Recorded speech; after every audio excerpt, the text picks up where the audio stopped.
За та бүхэнд энэ өдрийн мэндийг би Баян байна. Key Mortgage компанид зээлийн зөвлөхөөр ажилладаг. За өнөөдөр би та бүхэндээ хүүний талаар товчхон шинжилсэн мэдээллийг оруулахаар энэ хөгжлийг хийж байна. Тэгэхээр энэ өнгөрсөн 7 хоногийн байдлаар хүү бол ерөнхийдөө би та бүхэнд хэлжсэн 7 хоног болгоны 4 өдөр болгон хүү шинжлэгддэг гэж. За тэгэхээр өнгөрсөн 7 хоногийн байдлаар буюу 11 сарын 20-ны байдлаар 30 жилийн хугацаатай хүү 626. За 15 жилийн хугацаатай хүү 554 байна. За тэгэхээр хүү бол ерөнхийдөө нэг тийм бага хэмжээний өсөлтөө бага хэмжээний уналттай ингээд байгаад байгаа. Тэгэхээр та бүхэн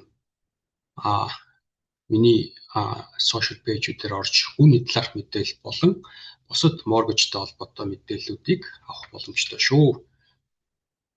За ингээд та бүхэнд өдрийг сайхан өнгөрүүлээрэй. Баярлалаа шүү дээ.